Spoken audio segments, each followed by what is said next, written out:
A wise man should consider that health is the greatest of human blessings, and learn how by his own thought to derive benefit from his illnesses. It is more important to know what sort of person has a disease than to know what sort of disease a person has. Keep a watch also on the faults of the patients, which often make them lie about the taking of things prescribed. The chief virtue that language can have is clearness, and nothing detracts from it so much as the use of unfamiliar words. If we could give every individual the right amount of nourishment and exercise, not too little and not too much, we would have found the safest way to health. There are in fact two things, science and opinion. The former begets knowledge, the latter ignorance.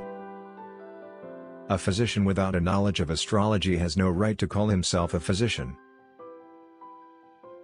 Healing is a matter of time, but it is sometimes also a matter of opportunity.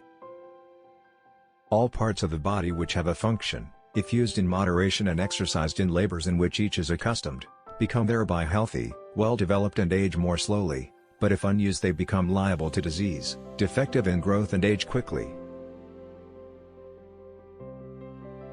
For if a man by magical arts and sacrifices will bring down the moon, and darken the sun, and induce storms, or fine weather, I should not believe that there was anything divine, but human, in these things, provided the power of the divine were overpowered by human knowledge and subjected to it.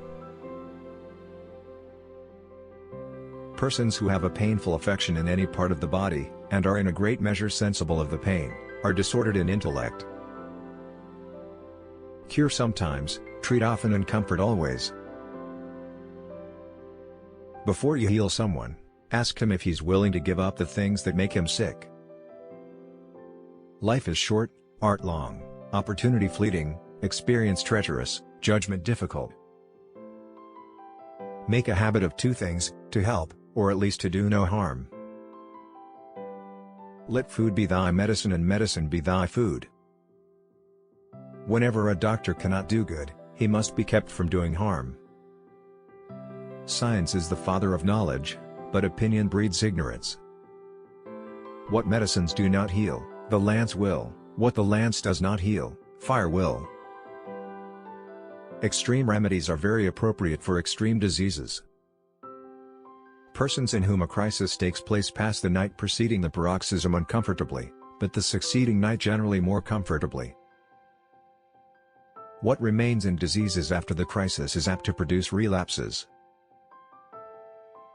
All the most acute, most powerful, and most deadly diseases, and those which are most difficult to be understood by the inexperienced, fall upon the brain.